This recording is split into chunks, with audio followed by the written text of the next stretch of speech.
PodcastCoug Season 7, Episode 12.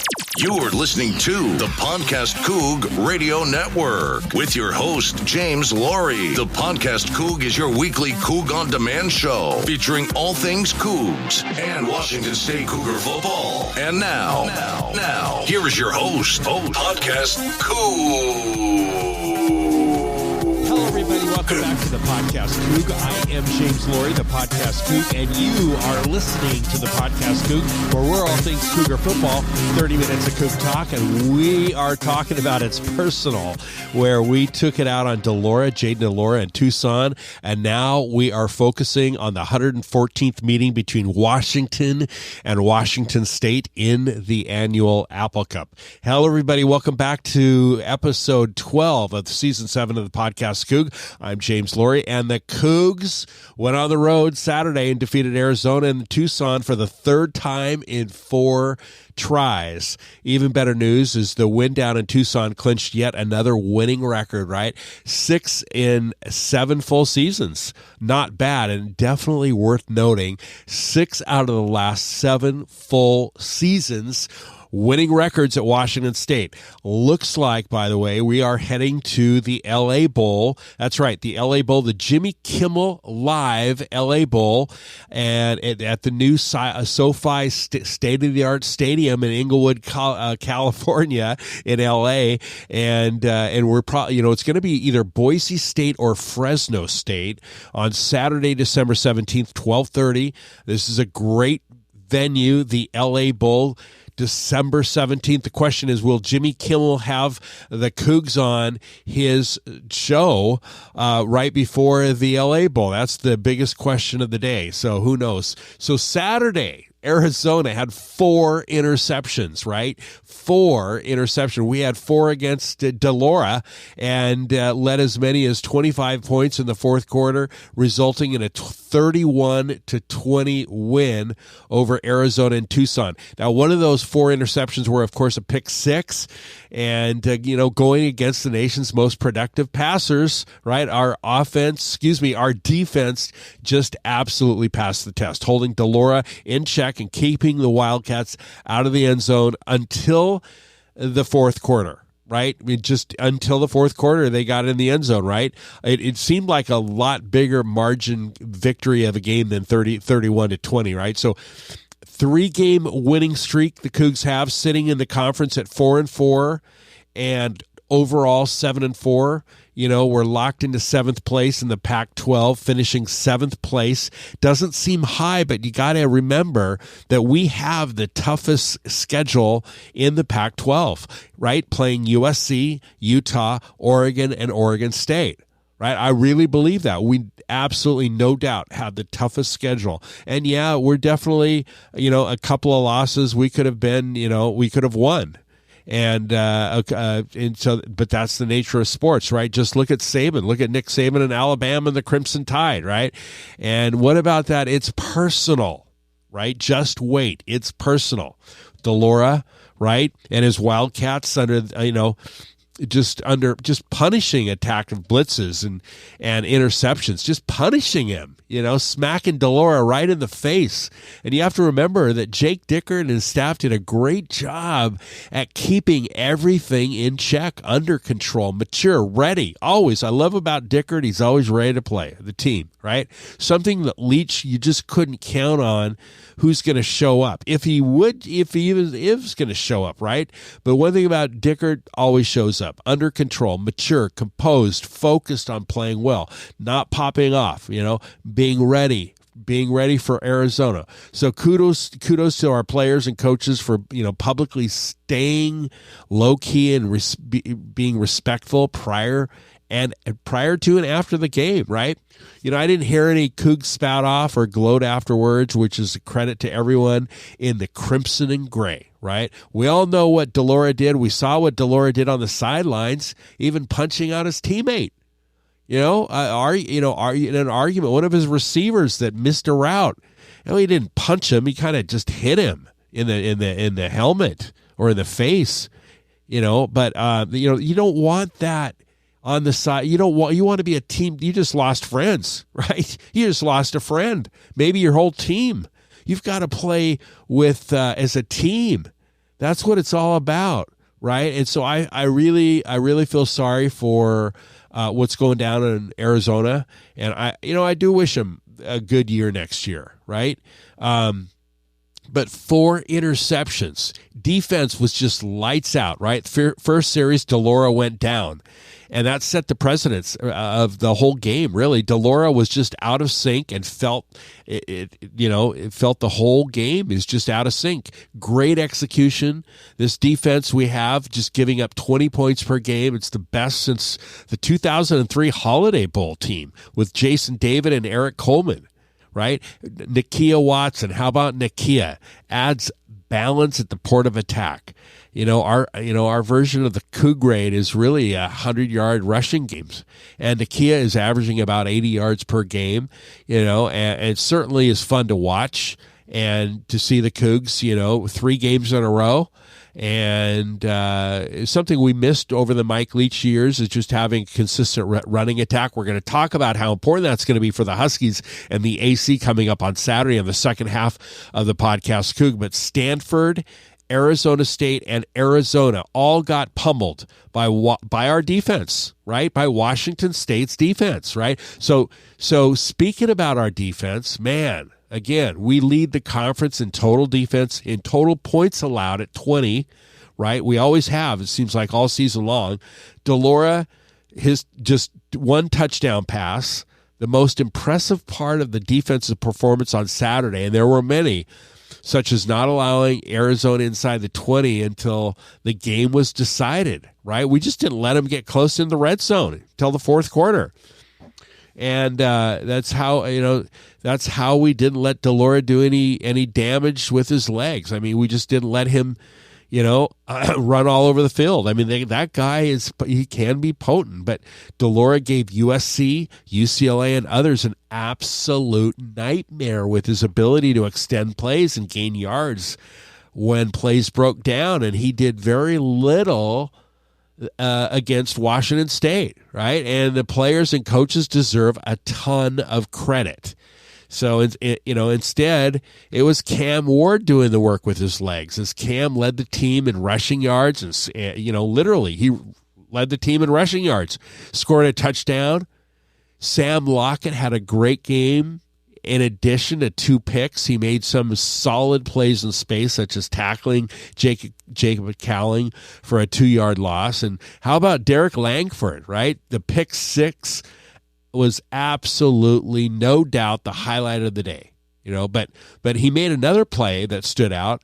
Arizona faced 2nd and 10 and on Washington State's 36, 45 seconds left to play in the half, and DeLaura hit Dorian Singer near the left sideline. Langford absolutely hammered Singer after 6 yards, but more importantly, he knocked Singer back, stopping the forward progress in bounds.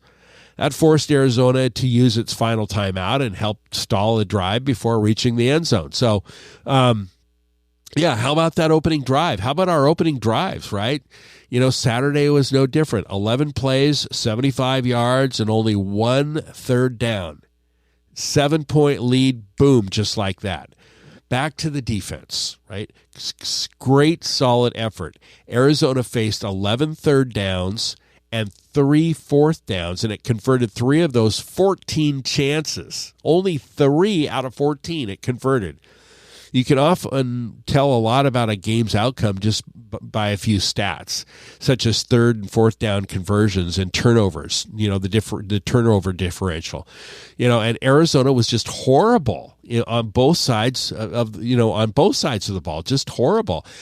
How about the play, by Jaden Hicks on that deep pass in the end zone, right? Cam Ward's keeper on the second score was sweet, and Nakia Watson's effort, 3rd and 1. I mean, was fun to watch, right? Donovan Ollie's block on Renard Bell's screen pass during the same drive was epic. Also, the Cougs only had 3 penalties in the game. That's awesome, right? We're keeping those penalties down, right? What's not awesome is that we have yet to score more than 10 points in any second half since September. all season long. We have not scored more than 10 points in the second half. And on Saturday, that was only because the defense found the end zone on a pick six. So now I know that a portion of that is due to establishing these leads early on. We're just establishing these leads by halftime. But the difference in the last three games, but the difference in play calling and the execution between halves is staggering. And it's indicative of something that doesn't appear to be fixable in the near future. No matter what happens in the last game, Eric Morris has to figure out a way to make this offense succeed, especially in the bowl game in the second half, against the Huskies and the LA Bowl. We've got to figure out how to be successful in the second half, because every opponent, is not Stanford, Arizona State, or Arizona, right? And we didn't even play Colorado this year, right? So, no, from here on out, right? These are not the bottom of the barrel, the bottom of the pack. These are opponents like Washington, where we can't afford to make any mistakes against the Dogs on Saturday. Speaking about Washington, we're talking about the UW, the Huskies. That's all coming next, right here on the second half of the Podcast Coug. Hey, Coug fans. You're podcasting with James Laurie and the PodcastCoug Radio Network. The Podcast Coug is your weekly Coug on Demand show, featuring all things Cougar football in Washington State. To help you get through the week, hit the subscribe button or check us out on iTunes, the App Store, iOS, Google Play, Stitcher, or at PodcastCoug.com. The real estate agent you work with matters, and a great agent helps you own the home of your dreams. And your dreams come true with James Laurie at Coldwell Banker Bain, representing clients like you 24/7. From condos to colonials and everything in between. If you're selling, buying, need a price analysis, or just a contractor referral, ask James, winner of the 2015 through 2019 International Coldwell Banker Diamond Award, with dozens and dozens of 5-star Zillow reviews and Seattle Magazine's 5-star award winner for 2018 through 2020. James Laurie, Coldwell Banker Bain, at 425-466-3672. Or JamesLaurie.net. Rock solid results. You're listening to the Podcast Coug. Two running backs in with the quarterback. Signals called. All man in motion going through to the right side. Handoff leads out to the right side. Touchdown, Washington State. You are listening to the Podcast Coug. Welcome back to the second half of the Podcast Coug. I am James Laurie, the Podcast Coug, where we're all things Cougar football, all things Cougs, and it is Apple Cup week, right? The 114th edition of the annual Apple Cup rivalry between number 13 Washington at Washington State, Saturday, 7:30, Martin Stadium, right in Pullman. ESPN. Huskies 2.5 point favorites. The Cougs, with a 3-game winning streak, head back home for our in-state rival against the Dogs. Again, we've won 4 out of the past 5 games. Let's make it another one to remember, another Apple Cup to remember.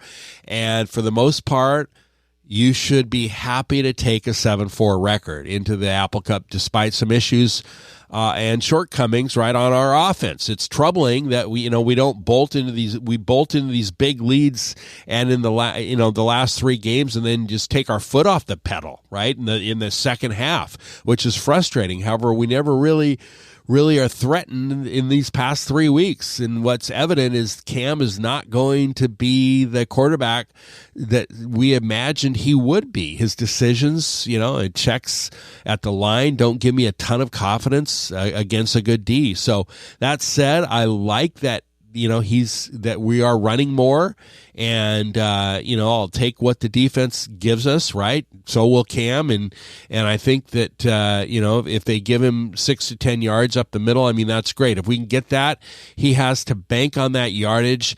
Keep running the ball, okay? Keep running the ball, Cam. Now consider this: since Penix has great receivers, we had 6 common opponents together between Washington and Washington State. That's the Oregon State, and Arizona schools, right?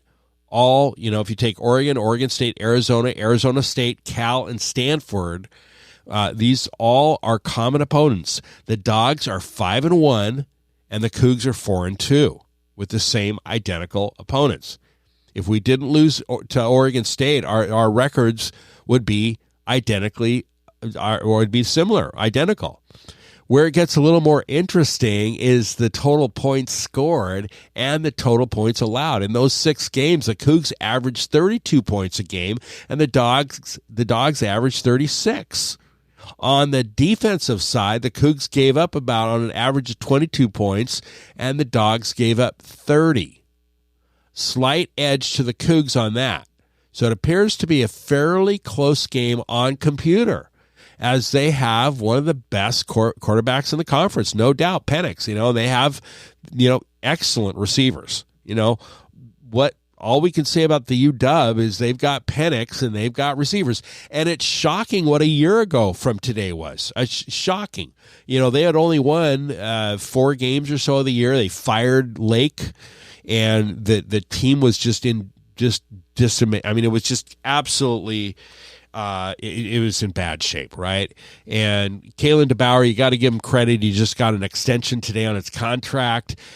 He's brought a lot with his assistants to the team. Their culture is to love the players, don't criticize, love them, build them up, and they're building a foundation. I mean, I have to say that they are building something, and we can't take these guys lightly. Now, obviously, that quarterback transfer, Penix from Indiana, but everybody's doing the transfer, the portal. That's how USC and UCLA tweaks and becomes all of a sudden they're prominent again, just like UW. I mean, UW without the portal would not have the talent. They wouldn't have Penix, no doubt. And we wouldn't have Cam Ward necessarily, but this portal has done a lot. And it's also hurt some teams like Stanford and Arizona, especially Colorado. You've got a lot of guys that have left Colorado. Expect Colorado's head coach to be fired this week, okay? Colorado's got a total rebuild. So does Arizona. Arizona State, Stanford, those are 4 schools that have a complete rebuild, and it's not easy to get accepted in Stanford. You can be a great football player, but academically, I don't think they're going to cut you a lot of slack. So anyway, UW has got the 4th best scoring offense in the Pac-12. We've got the number 1 defense in the Pac-12. And if you told me at the beginning of the year that the Cougs would be 7-4 going into the Apple Cup, I would have been thrilled. The Cougs offense, looks great when it's efficient, and Cam's just missing those wide open receivers sometimes, not throwing the ball downfield, not running the keeper. Right? Throwing to the side more often than not, right? And which isn't efficient sometimes. Many times it's not efficient. Penix, by far, is the best pure passer in the league and the best passing quarterback the Huskies have had in the past 40 years. This is the best quarterback that the University of Washington has had in the past 30 to 40 years. He is that good. But we need to put the pressure on him. It's interesting. All the years, Cougs have always been dominating with better quarterbacks. Always. Just year out. Our resume at Washington State blows away Washington in terms of quarterbacks, as far as quarterbacks going to the NFL. Okay, and every Apple Cup, we've got the offense, they've got the defense, and the defense generally wins, right? But a little different this year. It's totally flipped. It's flipped. We've never seen it like this. It's been a long time. I think since 2003 and 1993. Police Posse was 93, 97, then 03 Rose Bowl. Anyway, we got to put pressure on Penix, and you'll notice his accuracy will drop big time. However, they have great pass protection, so it won't be easy. Cougs got to get on to a good start scoring early, often, and win this game. The last 3 games were won at halftime, thanks to the defense and the defense. But unfortunately, it didn't work against Oregon because our defense was gassed. I mean, our defense 4th quarter was just gassed. Therefore, we need to score in the second half to win on Saturday. We have to. So, interesting. All right, 2022. Let's go back 40 years. 1982 Apple Cup. 40 years ago, the Huskies were ranked number 5 in the nation. And all they had to do is beat the Cougs and go to the Rose Bowl, right? Washington State stunned the football world by beating number 5 rated Washington, right? Don James never lost to the Cougs until 40 years ago today. But Coach Jim Walden changed that momentum. What did Walden do? Fans stormed the field, and eventually the goalpost came down. And the east goalpost was actually thrown in the Palouse River, quickly replaced by the goalpost with new, double dip, deep foundation goalposts, and they aren't going anywhere. The new ones they replaced. But what did Walden do? One of the best, by the way, that was one of the best Apple Cups of all time. One of them. But Walden gets the credit for bringing the game back to Pullman since 1954. Crazy. You're saying, why? Why was it in Spokane, Joe Albee Stadium, since 1954 to 1981? Why? Well, I think it mainly has to do with the roads.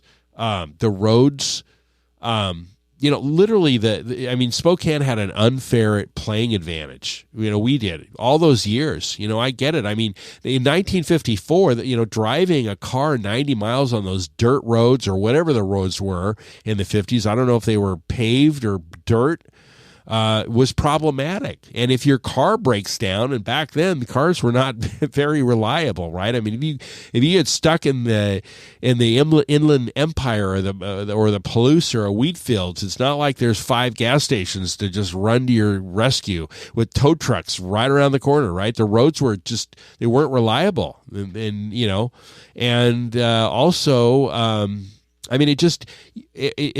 was really a big deal to travel that long, okay, for an hour and a half. I mean, this sounds crazy, but when I was growing up as a kid in the Seattle area, when we went to the Puyallup Fair, which is only a 30-minute trek from Seattle or 40 minutes, that was a big deal. I thought as a kid, I hope our car doesn't break down. We're going on 167 South, right? From Seattle, all the way to Puyallup, and I was sweating it. I hope our car doesn't break. And then going home, gosh, we made it home safely. That wasn't very long ago. I was a little kid. But cars are much more reliable now. Walden brought the AC back to Pullman in 1982. He said, enough's enough. Now, but think about this. Think about this. The Huskies had took advantage of playing in Spokane all of those years. That's not a home field advantage, playing against a bunch of alumni to the city of Spokane at a Joe Albee Stadium.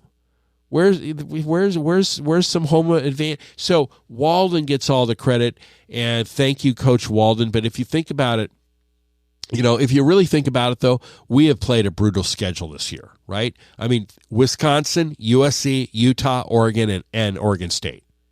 From a power rating point of view, we should be in the top 25.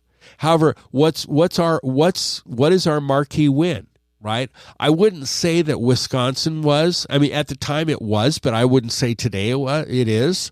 So we really don't have a marquee win. We lost against Oregon. We lost against Utah. Right? We lost against Oregon State, a very rare loss against the Beavs. Wisconsin, great victory, okay? But Huskies, they didn't play USC. Huskies, the Dogs didn't play Utah, right, at all this year. They just played Colorado last week. They hung 50 whatever, 50, 60 points on it, 57, 54 points. Anyway, that's huge, right? Their only marquee win was Oregon, which is a big deal, but they barely beat Oregon State. And a minor point, perhaps, is the difference between UW this season and the Cougs is really playing Colorado and playing Utah. They played Colorado, we played Utah. That's the big difference. And if we played Colorado and not Utah, we'd be 8-3. Let me repeat that. Right? If we played Colorado and not Utah, we would be 8-3 today. And if they played Utah and not Colorado, they probably would also lose and be 8-3. So since we lost to USC and they lost to UCLA, there's no difference there. That's a wash. But they did pull out a big win against Oregon because Nix got injured. Bo Nix got injured. And from this perspective, that there just isn't much difference between the two teams, except they've got a very good offense and we've got a very good defense, right? So what do we need to do? What we have to try to have more balance. Run the ball and force them to stop it, right? When they come up to stop the run, hit the slants behind the linebackers. Don't run the tunnel screens. Cam has trouble throwing it, and our formation tips the play. That's why it keeps getting blown up. We might able to just show up and play and hit the slant, though. I mean, every couple of series we should be throwing a 15-yard or more pass, right? If we throw it to the sidelines, we seldom get that chunk play. But above all, run the ball. Run the ball. Keep it in our hands so we can rest our defense and run it until they stop us. Again, defensively, we've got to generate pressure on Penix. If not, he'll pick us apart. Make him scramble, and his accuracy is going to go way down. Totally opposite of most years. Like I said, usually the Huskies have a better defense, and the Cougs have a better, more potent offense. This year, it's just reversed. Crazy, right? And you know what? It's been 10 years since the Cougs last won an Apple Cup in Pullman. 2012. Jeff Toole, right? Quarterback. Cougs are number 1 in defense in the Pac-12. Dogs are the number 4 in scoring offense in the Pac-12. So guess what? We want it to snow. That's right. We want to run the ball and use our defense. Just run the ball. And bring your ski parkas and layer up if you're going to Martin on Saturday. But, we want snow. It's going to be brutal, mid-30s, right? It's dark. It's nighttime, so that's just even more difficult, right? But we want to keep their defense on the field all night long. We got to keep their defense on the field. So we need to run the ball. Nakia and Ward. I'd like to see Schlenbaker in there, okay? Run the ball. Keep Washington's offense off the field because they can score in a hurry very quickly. Dogs throw the ball big time. The snow won't favor Michael Penix and his receivers. Remember Gardner Minshew, right? A few years ago when it was snowing, he had a big disadvantage, right? Minshew never, ever played in the snow before. Now, let's not talk about playing football, right? He never played any time in the snow. He never did never made a snowman, a snowmobile, or one of those where you lay down on the ground and do that, what is it called, that snowflake thing that you just make a big angel thing in the snow. He'd never played in the snow in his entire life, nor had he ever played football in the snow. Huge disadvantage, right? We didn't have a running game. Leach did not have a running game at the time. I mean, we just couldn't. So that was the Huskies' advantage a couple of years ago. Was it 2018 and the AC in Pullman right prior to COVID, right? So, here we are. We need it to snow, and it's going to absolutely affect Penix, and his receivers, right? Because we've got the ground game, we've got the defense. We got to keep their defense on the field as much as possible. So, you know what? So listening to the Apple Cup, it's Apple Cup week, right? It's big hype everywhere on Apple Cup week, listening to the Husky Honks and Dave Softy Mahler, and the Dogs are so confident. They are so cocky. They really are about being ranked number 13 with a 9-2 record and their huge win against Oregon 2 weeks ago. And they think they're superior. They really do. And they do have a good coach, and they've got a great quarterback. And they've got some good receivers, but they are a little cocky right now. And they think they're just something else. And they're pissed that they're not number 12 or in the top 10. They're really, really pissed, And so, anyway, they think we want them to think they're superior. You know why? Because after pride comes a fall, right? So, anyway, remember, you got to throw out all the records on the Apple Cup, right? You just got to throw all the records out. What you think is going to be, it could be the opposite, right? If a team's 1-11, right, 1-10, or 1-11, I should know 1-10, or or 10-1. It doesn't matter. 9-2. You throw out all the records, because it is the true rival game, right? And I like our chances, right? Hey, that's it for episode 12 of our 7th season of the Podcast Coug. Thank you so much for listening. It's the Dogs and the Cougs. Happy Thanksgiving. God bless, and go Cougs. You've been listening to the Podcast Coug with your host, James Laurie. The Podcast Coug is your weekly Coug on Demand show featuring all things Cougs and Washington State Cougar football. This has been a presentation of the Podcast Coug Radio Network. Find us at podcastcoug.com.